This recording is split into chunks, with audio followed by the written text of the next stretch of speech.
बड़े बुजुर्ग कह गए हैं कि लालच बुरी बला है, लेकिन क्या करें, लालच दूर से इतनी लुभावनी लगती है, इतनी लुभावनी दिखती है कि लालच करे बिना रहा भी नहीं जाता। और शायद यही वजह है कि कई लोग लालच का शिकार हो जाते हैं। अब पिछले कुछ समय में हमने देखा कि पॉन्जी स्कीम्स जिस तरह से बाजार में अपने पैर पसारती जा रही है, कई लोग इस लालच का शिकार होते जा रहे हैं। और क्यों ना हो, कम पैसे लगा करके या फिर कुछ पैसे लगा करके लाखों करोड़ रुपए देने का जब वादा किया जाता है, बस कुछ बेतुके काम करने के आपको पैसे जब दिए जाते हैं तो लगता है कि लालच बहुत ही अच्छी चीज होती है। लेकिन आखिरकार निकल करके यही आता है जो बड़े बुजुर्ग कह गए हैं कि लालच बुरी बला है।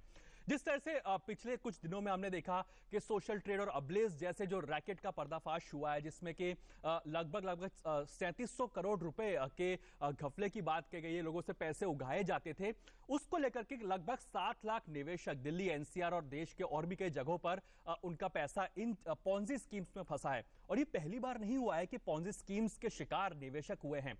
पॉन्जी स्कीम्स लगातार अपना रूप बदल करके आपके सामने आती रहती है, अपना नए कलेवर में आती है। और इस बार डिजिटल माध्यम से आपके सामने पॉन्जी स्कीम्स आई कि क्लिक कीजिए और पैसा कमाइए। और इसमें कई निवेशक बेवकूफ बने जिनको अपना पैसा गंवाना पड़ा।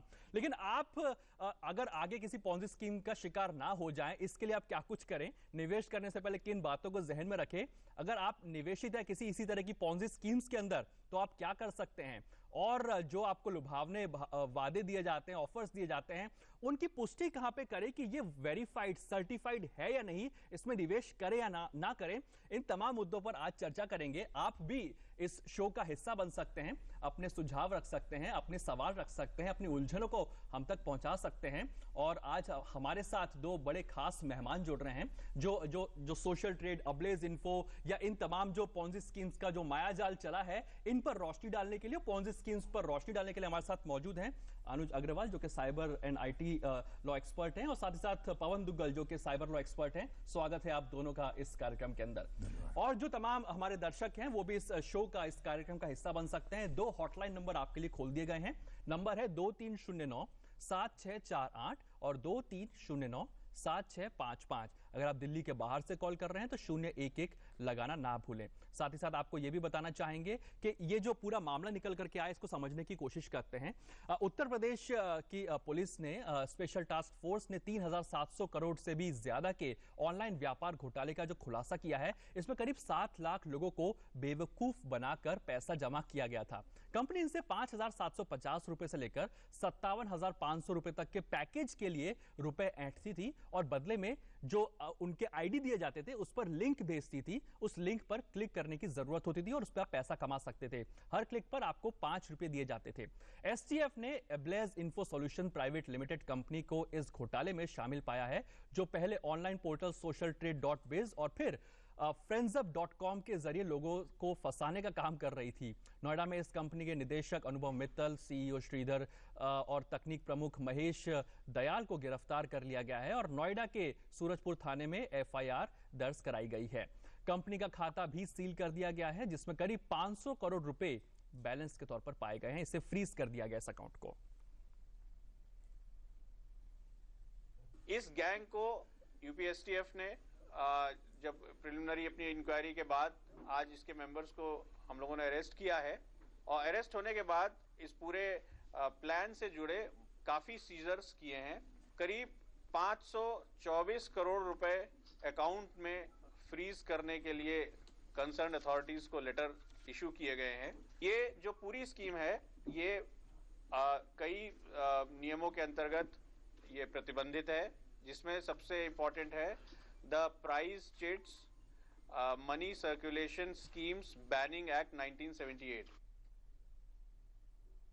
चलिए, तो अच्छी बात ये निकल करके आई कि इससे पहले कि ये स्कीम या पॉन्जी स्कीम चलाने वाले फरार हो जाते हैं, इनको पकड़ लिया गया है, अकाउंट्स को फ्रीज कर दिया गया। लेकिन आगे की राह क्या रह जाती है, यहाँ तक पॉन्जी स्कीम्स का सवाल है। लोग क्यों बार बार जानने के बावजूद भी बेवकूफ बन जाते हैं और इसमें निवेश कर देते हैं, इन तमाम मुद्दों पर चर्चा कर रहे हैं। और आप भी इस शो का कार्यक्रम में आप हिस्सा बन सकते हैं और इस शो में सवाल भी पूछ सकते हैं पॉन्जी स्कीम्स से जुड़े हुए। लेकिन चर्चा की शुरुआत करते हैं। पवन जी, समझना चाहेंगे आपसे, ये जो पॉन्जी स्कीम्स है रूप बदल बदल करके बार बार आती है। पिछले 3-4 साल में हमने कई पॉन्जी स्कीम्स इस तरह की देखी हैं। लेकिन एक बात यह भी कि इस तरह की पॉन्जी स्कीम्स आज भी बाजार में चल रही है, लोग पैसा लगा रहे हैं, तो आखिरकार ऐसा होता क्यों है कि जानने के बावजूद भी निवेशक इसमें फंसता चले जाता है? देखिए, कहीं ना कहीं लोग विश्वासी हैं भारतवर्ष में, और लोगों को लगता है कि चलिए मेरी लॉटरी निकल जाएगी, तो जहां से उन्हें थोड़ी बहुत उम्मीद भी होती है कि यहाँ से मुझे ज्यादा पैसा मिल सकता है, लोग अपना लक जो है आजमाना चाहते हैं, और यही कारणवश होता है कि कहीं ना कहीं वो फंस जाते हैं। और आजकल जितने भी पॉन्जी स्कीम्स होते हैं, ये बहुत ज्यादा इंटेलिजेंट लोग हैं, इनका उद्देश्य होता है जाल फिचाना और आपको कहीं ना कहीं शुरुआत में रिटर्न्स देना, ताकि आपका जो विश्वास है पुनः से बढ़ जाए और आप खुद उनके वर्बल एम्बेसडर बन जाएं, ताकि और लोगों को भी आप प्रोत्साहन करें कि आप इनको ज्वाइन करें। अधिकांश भारतवासी इस तरह की स्कीम्स के पीछे जो बिजनेस मॉडल है उसको नहीं देख पाते। भाई अगर कोई आपको आदमी बोल रहा है कि आप इतने पैसे दीजिए और हम इतने ज्यादा पैसे आपको देंगे, तो कहीं ना कोई तो बिजनेस मॉडल होना चाहिए, तो उसको आपको एग्जामिन करने की जरूरत है। और ये कहानी की सिर्फ क्लिक करिए और क्लिक करके ही हमको पैसा मिल जाएगा, ये दूर के सुहावने ढोल हैं। हाँ, उस तरह की कुछ इंडस्ट्रीज हैं, लेकिन अधिकांश तौर पर इस तरह के स्कैम्स आजकल सामने आ रहे हैं। चलिए, इस तरह की इंडस्ट्री है, लेकिन अनुज समझे कैसे इस चीज को? क्योंकि ये कंपनी टीडीएस काट रही थी, एडमिन चार्जेस काट रही थी, पैसे काट रही थी, ऑनलाइन ही पैसे एक्सेप्ट कर रही थी नेफ्ट या डिमांड ड्राफ्ट के जरिए। तो निवेशक को ये लग रहा था कि नहीं, ये तो रजिस्टर्ड कंपनी हो सकती है, अपने पैन डिटेल्स दे रही थी। लेकिन इसको चेक कैसे करता कोई भी निवेशक कि ये एक फर्जी कंपनी है या नहीं है? देखिए, बड़ा आसान है। सबसे पहले हमें अपनी ग्रीड पर, अपने लालच पर कहीं ना कहीं कंट्रोल करके देखना पड़ेगा कि आखिर कोई 100%, 200% या 500% का मुनाफा कैसे दे सकता है, जबकि हमारी बड़ी बड़ी कंपनीज जो इस देश में हैं, सरकारी क्षेत्र में या प्राइवेट क्षेत्र में, उनमें डिविडेंड 15, 20, 25% से ज्यादा कभी नहीं होता। लाख लगा करके 10 लाख कमाए हैं, वो भी बोल रहे हैं। क्या वो एक एग्जांपल था उसके बाद लोगों को फंसाने? ये बिल्कुल उसको फंसाने के लिए एग्जांपल था, क्योंकि इस कंपनी का एक्चुअल में कोई बिजनेस था ही नहीं। ये एक निवेशक का पैसा लेके दूसरे निवेशक को दे रहे थे। तो इस प्रकार से ये कोई बिजनेस नहीं कर रहे थे और अपना ही पैसा दूसरों को बांट रहे थे, और इसीलिए अब सिर्फ 500 करोड़ बरामद हुआ, 3700 करोड़ का फ्रॉड हो गया। चलिए, ठीक है। कई कॉलर्स भी हमारे साथ जुड़ रहे हैं इस समय पर, उनसे समझने की कोशिश करते हैं, उनके सवाल लेने की कोशिश करते हैं। जो कॉलर हमारे साथ जुड़ रहे हैं, नमस्कार सर, क्या सवाल है आपका? Hi sir, my name is Manish Pandey. Manish, बताइए। Actually, just I want to ask one thing. I am by profession I am a banker. जी। और कई केस मैंने लास्ट 6 मंथ पहले कुछ कस्टमर्स मेरे थे जो बोलते थे इसमें ऐड हो जाओ और इसमें 57,500 रुपीज का फीस है और उसके बाद से आपको 5 रुपए पर कॉल के हिसाब से आपको मिलना स्टार्ट हो जाएगा। जी। बट मुझे कहीं ना कहीं लगता है नहीं यार, ये सही नहीं है। लेकिन अभी जो लोग इस तरह से जुलूस निकाल रहे हैं बाकायदे की, नहीं उनका पैसा सबको मिल रहा है, उनको निकाल देना, जेल से वो कर देना चाहिए, फ्री कर देना। क्या लगता है ऐसा कि हमें ऐसा करना चाहिए? जो बंदा है पूरे, जो आम आदमी का पैसा 37 अरब रुपए लेके बैठ गया, जी, क्या हम इसको रोक, मतलब ऐसे किसी एक्टिविटी को रोक सकते हैं नेटवर्किंग साइट्स को? ठीक है, आपका सवाल हम तक आ गया पवन जी। समझ, क्या रोक सकते हैं इस तरह की गतिविधियों को? लेकिन अभी भी लोग डिवाइडेड हैं। आधे लोग ये कह रहे कि नहीं, ये तो सही कर रहे थे, जो निवेशक को शायद जुलूस निकाले, जो बात ये बता रहे हैं मनीष हमको, लेकिन इसके क्या मायने निकालने की कोशिश करें इस चीज के? देखिए, मायने बहुत स्पष्ट हैं। ये जितनी सारी वेबसाइट्स हैं, ये भारत के सूचना प्रौद्योगिकी कानून के तहत आती हैं और इन्हें कानून इंटरमीडियरी यानी कि नेटवर्क सर्विस प्रोवाइडर का दर्जा देता है। कानून ने कहता तो जरूर है कि आप ड्यू डिलिजेंस, सावधानी बरतिए जब आप अपनी ऑब्लिगेशंस का निर्वाह करते हैं, लेकिन कानून इस दिशा तक कभी नहीं पहुंचा है कि ये जो पॉन्जी स्कीम्स हैं ऑनलाइन, उनको किस तरीके से रेगुलेट किया जाए। अब फिलहाल सरकार कह रही है कि वो भारत की सूचना प्रौद्योगिकी कानून का संशोधन करने वाली है, तो उम्मीद करते हैं कि इन संशोधनों में एटलीस्ट इंटरमीडियरीज के लिए आप दिशा निर्देश लेकर आए कि साहब, अगर आपको पता लगे कि आपको नॉलेज हो जाए कि आपके नेटवर्क पर कुछ ऐसी गतिविधि हो रही है जो कानून के विरुद्ध है, तो आपका दायित्व बनता है कि उसे 36 घंटे में रिमूव करें। और अगर आप नहीं रिमूव करेंगे तो आप खुद एज अ को-अक्यूज बन जाएंगे, आपके बरखिलाफ कानूनी, सिविल और क्रिमिनल मुकदमे भी हो सकते हैं। लेकिन अभी क्योंकि लॉ बहुत अनक्लियर सा है और श्रेया सिंगल फैसले आने के बाद अब ये सर्विस प्रोवाइडर कहते हैं कि साहब हम कुछ नहीं करेंगे, आप हमें अदालत का आर्डर लेके आइए, तब हम देखेंगे। अदालत का आर्डर लाने में ही कई महीने निकल जाते हैं। तो कानून का संशोधन करके उसे जो उपभोक्ता हैं उनकी जो संरक्षण प्रति जो इश्यूज हैं उसके साथ डील करने की जरूरत है। चलिए, ठीक है। लेकिन जो निवेशक इस स्कीम में फंस चुके हैं, जो निवेशक इस स्कीम का हिस्सा बने थे, उसमें फंस चुके हैं, उनके लिए आगे की राह क्या, उस पर भी बात करेंगे। लेकिन रामचरित प्रसाद हमारे साथ जुड़ रहे हैं इस वक्त नागलोई से। रामचरित जी, स्वागत है आपका इस कार्यक्रम में। क्या सवाल है आपका? हाँ, सवाल ये जी, लखनऊ में एक स्कीम निकला हुआ साइंस सिटी, उसमें क्या निवेश लोग कर रहे हैं, क्या सही है या गलत है, जानना चाहता हूँ। स्कीम कहती क्या है, क्या करवा रही है स्कीम? क्या क्लिक करवा रही है, लाइक करवा रही है, क्या करवा रही है अब ये नई स्कीम? प्लॉट का स्कीम दे रहे हैं कि प्लॉट दे रहा हूँ। चलिए ठीक है, वैसे भी पॉन्जी स्कीम से समझ आती नहीं है मुझे, लेकिन फिर भी अनुज, जो नई स्कीम अभी लखनऊ में बात करें, स्कीम की शुरुआत हो गई है, क्या पॉन्जी स्कीम लीगल है? क्या कानून कहता है कि पॉन्जी स्कीम चलाई जा सकती है? क्योंकि अपनी वेबसाइट फ्लोट कर लेते हैं लोग, उस पर लिख देते हैं, अगर वेबसाइट फ्लोट हुई है तो कहीं ना कहीं तो रजिस्टर करवाया होगा इन लोग ने। कानून क्या कहता है? क्या सारी पॉन्जी स्कीम्स एक तरह से नेगेटिव है, कानून के दायरे के बाहर है? देखिए, कानून के दायरे के बाहर है। एमएलएम या मल्टी लेवल मार्केटिंग में आप कोई फीस अगर लेते हैं किसी से और उसके बदले में इस तरह की कोई बेनिफिट उसको देते हैं तो ये बिल्कुल इलीगल है। और इस पे आरबीआई का सर्कुलर भी जारी किया गया है लोगों को जानकारी देने के लिए, आगाह करने के लिए। तो ऐसी किसी भी स्कीम में अगर लोग पैसा लगा रहे हैं तो वो खुद अपने लिए एक मुसीबत खड़ी कर रहे हैं, और ऑब्वियसली अगर वो अपनी गलती खुद कर रहे हैं तो वो फंस सकते हैं। और जैसा कि अभी हो गया, और पुलिस के स्कैनर पे कई और ऐसी तथाकथित कंपनियां हैं और वो उसकी जांच कर रहे हैं। अगर आपके पास कोई ऐसी जानकारी है इस मामले में या किसी और मामले में तो प्लीज रिपोर्ट फ्रॉड @upstf.com एक ईमेल आईडी भी उन्होंने जारी की है। उस पर आप वो ईमेल दीजिए और पुलिस की मदद कीजिए, उनको जानकारी दीजिए। मुझे पूरी उम्मीद है कि वो निश्चित रूप से कार्रवाई करेंगे। दुग्गल साहब, आपसे समझना चाहेंगे, एमएलएम कई सारी चल रही हैं इस देश के अंदर, क्या तमाम लीगली फ्रॉड कंपनीज हैं? कानून क्या कहता है इस मामले में? और जो लोग इस पॉन्जी स्कीम्स का हिस्सा बन चुके हैं ऑलरेडी, उनके लिए पास शायद बाहर का एग्जिट ऑप्शन बीच में तो नहीं होगा, लेकिन वो क्या कुछ करे इस समय पर? देखिए, पहली बात, कानून खासतौर पर ऑनलाइन पॉन्जी स्कीम्स के संदर्भ में बहुत ज्यादा विकसित नहीं हो पाया है। क्यों? क्योंकि ऑनलाइन स्कीम्स जो भी हैं भारत की सूचना प्रौद्योगिकी कानून के तहत आती हैं। और अगर आप information technology intermediary guidelines rules 2011 को देखें तो आप पाएंगे कि रूल्स स्पष्ट तौर पर इन तरह की पॉन्जी स्कीम्स को रेगुलेट करने में बिल्कुल चुप्पी साधे हुए हैं। तो आज जब इस तरह के स्कीम्स हुए थे, कुछ साल पहले स्पीक एशिया हुआ था, तब वो 2200 करोड़ सेलिब्रिटी एंडोर्समेंट हो रहे थे उसमें इसमें भी सोशल ट्रेड में भी सेलिब्रिटी एंडोर्समेंट्स हुए हैं। जी हाँ, और अब 3700 करोड़ है। अगला जो स्कैम आने वाला है वो 5000 करोड़ का आने वाला है। तो जब इस तरह के फिगर्स कॉन्स्टेंटली बढ़ने वाले हैं, मुझे लगता है कि जो सरकार है और सरकारी डिपार्टमेंट्स हैं, उन्हें अपनी आंखें जो बंद हो रखी हैं उनको खोलना पड़ेगा, अपनी निद्रा से जगना पड़ेगा। बिकॉज आप अल्टीमेटली उपभोक्ता के संरक्षण के प्रति क्या कर रहे हैं? अगर आप इस तरह की पॉन्जी स्कीम में हिस्सा बन जाते हैं तो आज ना तो आपके पास एग्जिट ऑप्शन है, पैसे आपके लग चुके हैं, पैसे आपको मिलने नहीं है। अगर आप देख लीजिए, इस तरह के 3700 करोड़ में अभी कहा जा रहा है कि 500 करोड़ हम लोगों ने जो बैंकिंग नेटवर्क में फ्रीज कर दिए हैं। दैट मींस 3200 करोड़ तो गया। अब वो 3200 करोड़ किन का था? आप लोगों का था, उपभोक्ताओं का था। और वो जहां जहां खर्च हो गया, अगर प्रॉपर्टीज में खर्च हुआ, एसेट्स में खर्च हुआ, पार्टीज में खर्च हुआ, जहां भी खर्च हुआ, वो एक तरह से पैसा चला ही गया है, उसका कोई पैसा चला गया है, उसके वापस मिलने की संभावना भी नहीं है। नहीं, बिल्कुल। चलिए विकेश्वर, अगले कॉलर हमारे साथ जुड़ रहे हैं छत्तीसगढ़ से। विकेश्वर, स्वागत है आपका इस कार्यक्रम मनी मंत्र में। क्या सवाल है आपका?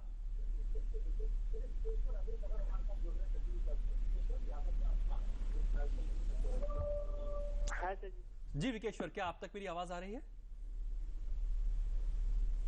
चलिए, आवाज नहीं जा पा रही है, समझने की आगे भी कोशिश करते हैं। लेकिन अब क्या सरकार का कोई रोल रहेगा इसके बाद में? अनुज और दुग्गल साहब, आप दोनों से समझना मैं चाहूंगा, सरकार का क्या रोल रह जाता है? क्या ये जो फ्रॉड हो रहे हैं इस देश के अंदर, और चाहे ऑनलाइन फ्रॉड हो चाहे एमएलएम के नाम पे फ्रॉड हो, इसमें सरकार का क्या रोल रह जाता है? सरकार अब आगे आके क्या कुछ कदम उठा सकती है? अगर हम इस वेबसाइट की या इस सोशल ट्रेड या अपडेज इन्फो की भी बात की जाए तो इसमें क्या सरकार का पक्ष होगा, या फिर अभी कानूनी दाव पेच के तहत अभी कानून के दायरे में अभी मामला आ जाएगा और कानून के तहत घूमता रहेगा? देखिए, इसमें जहां तक इस पर्टिकुलर केस का सवाल है, ये तो निश्चित रूप से अब कानून के दायरे में है। और जितने लोग जिनका नुकसान हो चुका है वो इस ईमेल आईडी पर या पुलिस थाने में जाके अपनी शिकायत दर्ज कराएं और अपने आप को अपना जो दावा है वो पेश करें। बाद में जब कोर्ट डिसाइड करेगी, जिसको भी जितना मिल सकता है ज्यादा से ज्यादा वो मिलेगा। अच्छा। लेकिन सरकार की एक बहुत बड़ी जिम्मेदारी है, क्योंकि ये कोई पहला और आखिरी मामला नहीं है, आगे भी होंगे ऐसे मामले, ऐसे और ऑलरेडी चल रहे हैं, ऐसा माना जा रहा है और बढ़ते चले जाएंगे जी। तो सरकार को केंद्रीकृत रूप से, और ये इसको स्टेट्स पे छोड़ने से भी काम नहीं चलेगा। सरकार अक्सर ऐसे मामलों में कहती है कि लॉ एंड ऑर्डर स्टेट का मामला है, तो इसको सरकार को जो है इसको स्टेट्स पे छोड़ने से नहीं होगा। भारतीय सूचना प्रौद्योगिकी कानून के अंतर्गत केंद्रीय स्तर पर उनको एक बहुत बढ़िया सर्विलेंस बनाना पड़ेगा, क्योंकि हम एक डेमोक्रेटिक कंट्री हैं। उससे भी ज्यादा कि एक अवेयरनेस क्रिएट करनी पड़ेगी, क्योंकि लोगों का जो भी नुकसान होगा अल्टीमेटली जिम्मेदारी सरकार की ही बनती है कि उन्हें नुकसान से रोकें वो। चलिए, लेकिन दुग्गल साहब आपसे समझना चाहेंगे, जो लोग अब इस केस में फंसे हुए हैं उनके लिए आगे की राह क्या होगी?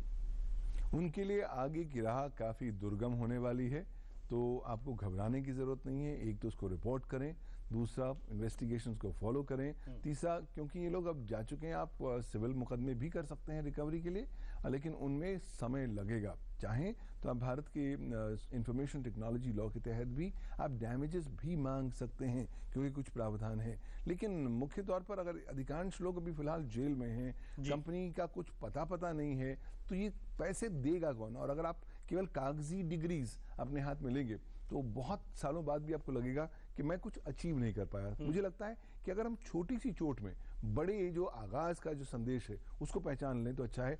आज से समझ लें, चलिए हमने निवेश किया, हमारे पैसे गए, आने वाले समय में हम इस तरह की कोई स्कीम का हिस्सा नहीं बनेंगे। क्यों? क्योंकि जो आपको मन लुभावने इतने ऑफर दिए जा रहे हैं, अगर वो वर्तमान जिंदगी में मौजूद नहीं है तो ऑनलाइन में कैसे मौजूद होंगे? कहीं ना कहीं आपको अपनी सूझबूझ, अपनी ड्यू डिलिजेंस, सावधानी रोजमर्रा के जीवन में बरतनी पड़ेगी ऑनलाइन स्कीम्स को लेकर। बिल्कुल। तो चले, जितने पैसे आपके रिकवर हो पाए अभी तक इस स्कीम में तो ठीक है, नहीं हो पाए तो समझिए कि आपने एक फीस दी है, ये समझने के लिए, ये सीखने के लिए कि लालच बुरी बला है, जो कि हमारे बड़े बुजुर्ग हमेशा कहते रहते हैं, जिसको लेकिन हम समझ नहीं पाते। चलिए, इसी बीच पूनम हमारे साथ रोहतक से जुड़ रही हैं। पूनम नमस्कार, क्या सवाल है आपका?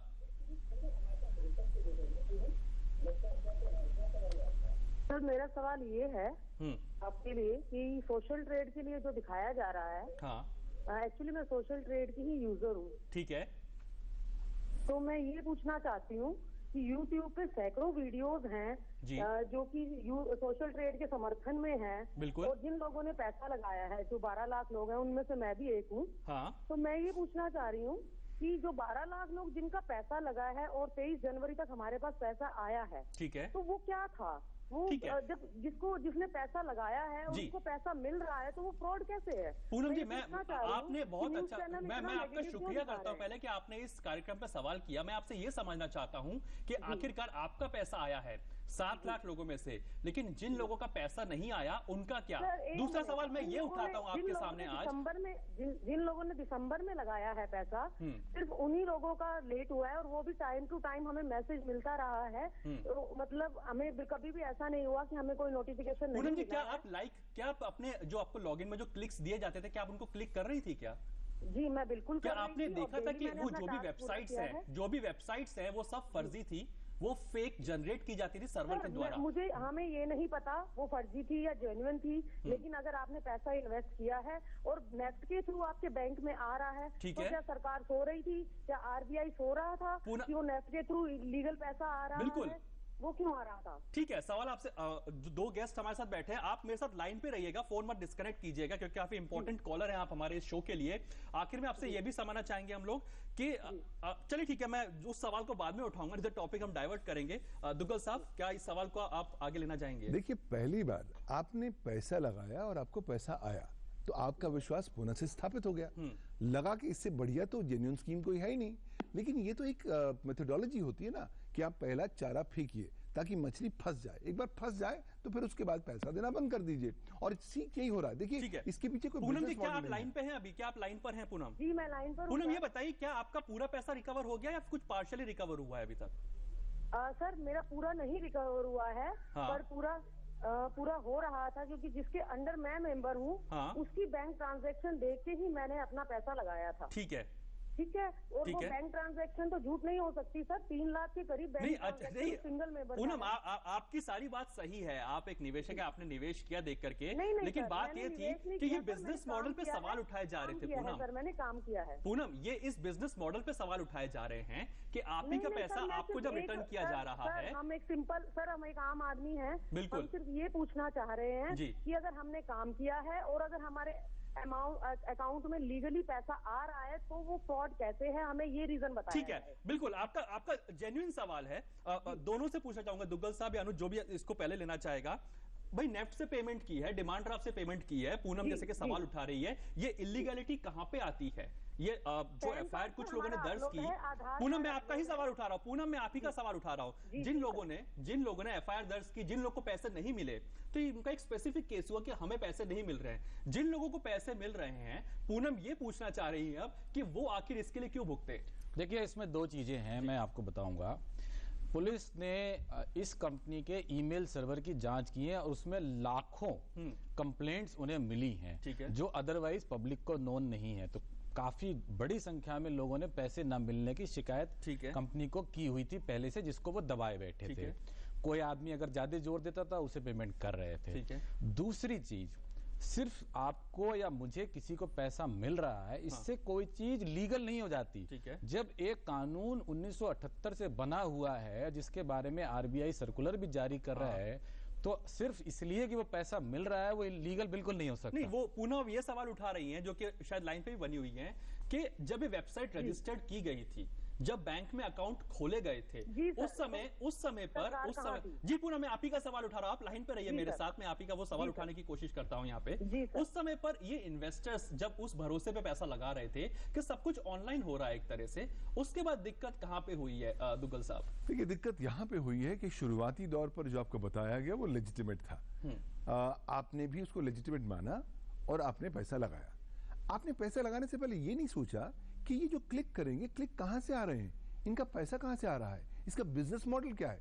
क्योंकि कोई आदमी आपको प्रॉमिस करता है कि जी मैं फला क्लिक करने पर इतने पैसे दूंगा, देखने में अच्छा लगता है, लेकिन अगर आप थोड़ा बहुत शोध करेंगे और इंटरनेट पर रिसर्च करेंगे तो आप पाएंगे कि इसके पीछे कोई बिजनेस मॉडल है नहीं। और आपने खुद ही बोला है कि आप तो लिंक करते थे, आपको पता नहीं था कि ये जो लिंक्स थे कहां से सही थे या नहीं थे। मुझे लगता है कि कहीं ना कहीं एक उपभोक्ता, एक निवेशक होने के नाते आपको थोड़ी बहुत सावधानी बरतते तो आपको ब्रॉडली पता लगता कि फ्री लंच नाम की चीज नहीं है। जी सर, प्लीज एक सवाल और पूछना चाहती हूँ। आखिरी सवाल पूछे जी पूनम। हाँ सर, जब बैंक में हमारी कोई भी ट्रांजैक्शन होती है या हम किसी भी कंपनी में किसी भी अकाउंट में पैसा जमा कराते हैं, अकॉर्डिंग टू मोदी जी कि जब नोटबंदी हुई है, हमारी नजर हर अकाउंट पे है कि कौन कहाँ क्या करा रहा है, काला धन जमा हो रहा है या जो भी जमा हो रहा है। तो जब अबलेज इन्फो सॉल्यूशन में 12 लाख लोग पैसा जमा करा रहे थे और अबलेज इन्फो सॉल्यूशन से उन लोगों को पैसा वापस आ रहा था, तो गलत कहाँ था? अगर वो पैसा गलत था तो इसका पूनम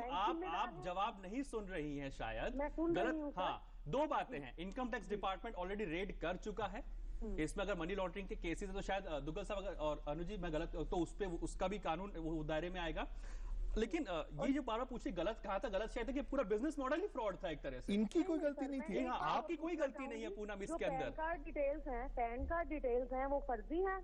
जी नहीं, पैन कार्ड डिटेल्स फर्जी नहीं है, पर ये जिस तरह का बिजनेस मॉडल था। आप देश में इनकम टैक्स पे कर रहे हैं, दुग्गल साहब आप इसको रिस्पॉन्ड करना चाहेंगे पूनम को? देखिए, आप जो बोल रहे हैं बहुत लेजिटिमेट कंसर्न है। अगर आपको घबराहट है कि आप कहीं फंसने वाले हैं, तो शायद वो घबराहट बेबुनियाद है। आपने कोई गलत काम नहीं किया, आपने तो लेजिटिमेट देखा पैन नंबर है, आपने देखा लेजिटिमेट बैंक अकाउंट है, चलिए चलते हैं। प्रॉब्लम ये हुई कि क्योंकि इसका बिजनेस मॉडल ऐसा था कि आपका पैसा लेके राम के नाम, आपका नाम का पैसा लेके जदू के नाम, ये जो टोपी बनाने वाला काम था, ये बिजनेस मॉडल था। लेकिन ना तो कोई लिंक्स होते थे, ना कोई लिंक्स वैलिड थे, और कौन सी ऐसी कंपनी है जो आपको एक लिंक क्लिक करने के लिए 5 रुपए देगी?